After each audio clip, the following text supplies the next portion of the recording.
Kamusta Aquarius? Welcome to Like a Tarot. Alamin natin kung ano ang dapat simulan sa taong 2025 ng mga Aquarius. Para sa mga hindi pa nakakapanood ng nakaraan kong video, panoorin nyo na lang yung ano ang dapat iwan sa taong 2024 dito sa channel ko.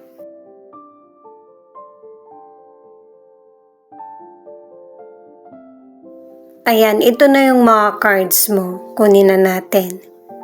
Ang una mong card ay gratitude. Simulan mo yung taon mo sa 2025 na puno ng pasasalamat kahit na meron mang dumaan na problema sa buhay mo. At saka, i-apply mo din yung pagbabago sa buhay mo sa anumang direksyon na tinatahak mo sa buhay. Kinakailangan ng improvement. At saka meron ding mga sitwasyon na hindi na kailangan manatili pa sa isip mo at saka sa puso. Yung mga nagpapa-delay o kaya mga negatibo na magpapagulo lang sa sisimulan mong taon na 2025. Paalala para sa mga bagong viewers na ang reading na ito ay timeless reading, general reading at guide po lamang kaya hindi po magre-resonate sa lahat. Kunin mo lang yung akma sa sitwasyon mo.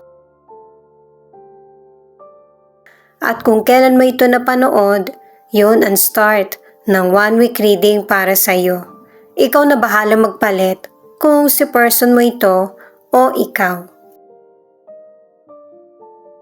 Alamin pa natin yung ibang detalye gamit itong tarot cards.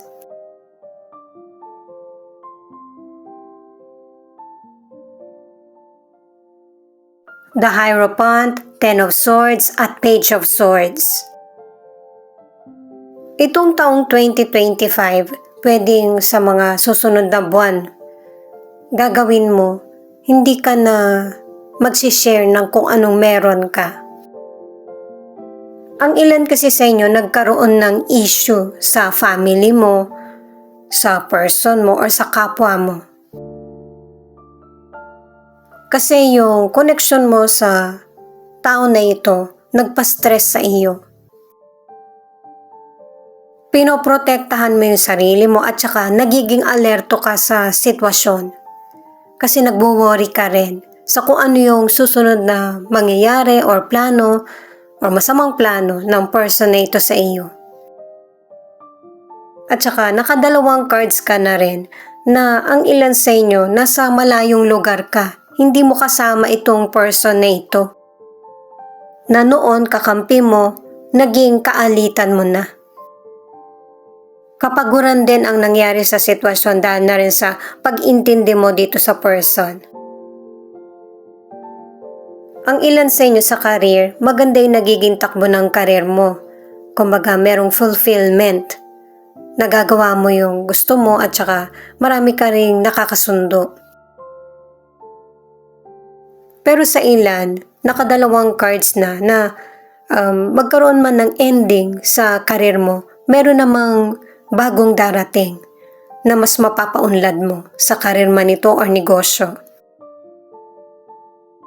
Para sa ilang single, mas palalimin mo pa yung connection mo dun sa potential person.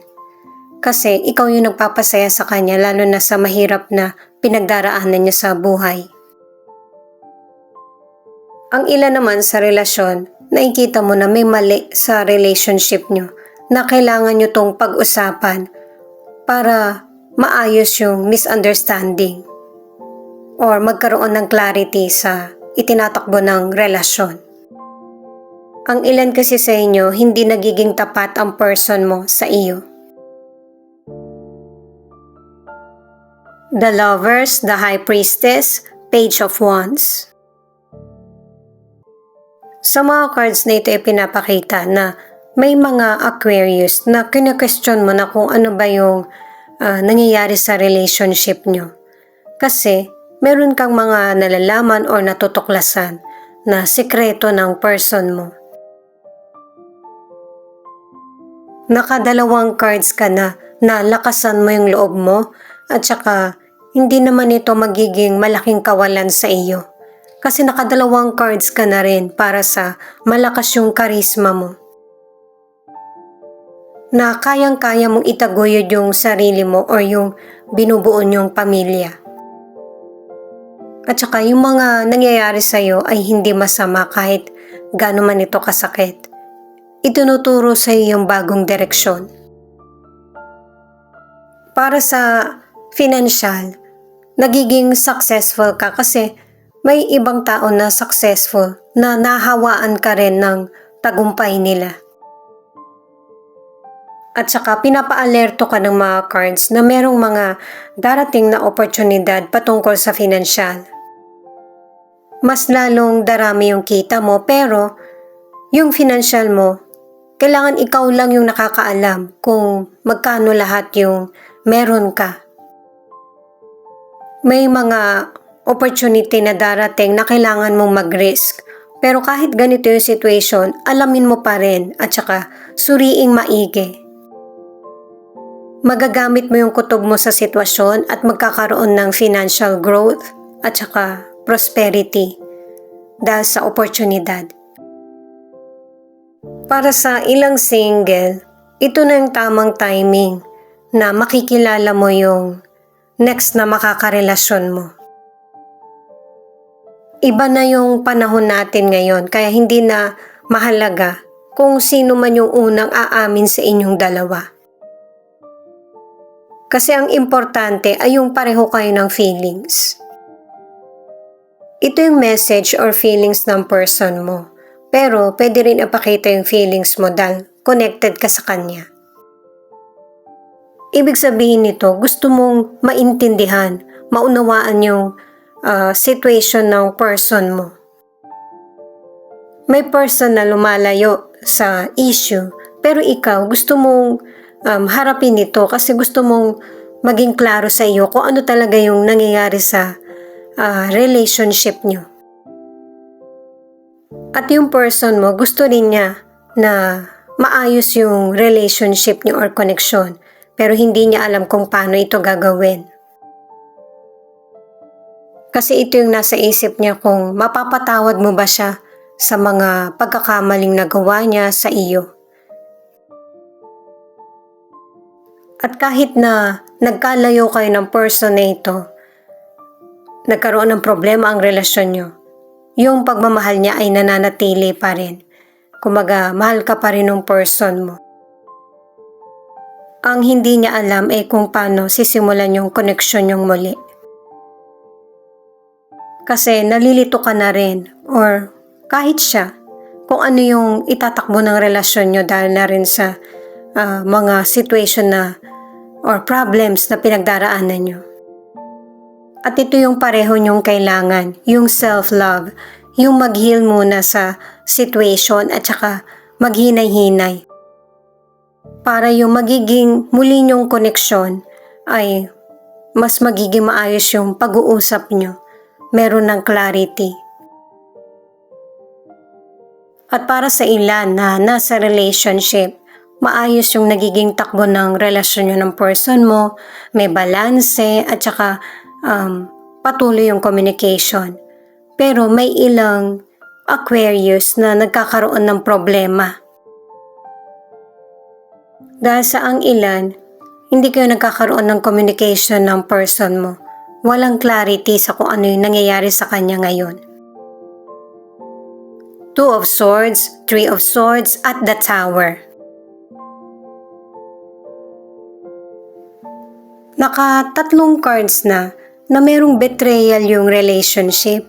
Merong person na merong pinagsasabay na 2 relasyon. Yung maliit na problema ay mas lalo pang lumaki. Dahil sa isa sa inyo yung nagkaroon ng maling desisyon. At para ma-save pa kung ano man yung connection nyo or relasyon dito sa person, ay kailangan baguhin kung ano man yung mga pagkakamaling nagawa.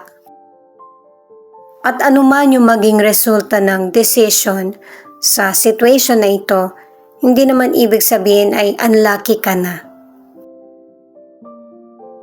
Dahil sa ipinapakita na sa iyo yung sitwasyon para makapag-desisyon ka rin para sa sarili mo, hindi lang yung person. Itong mga nangyayari na ito na changes ay mas positive para sa iyo dahil sa inaalis ka sa mga toxic or negatibong sitwasyon.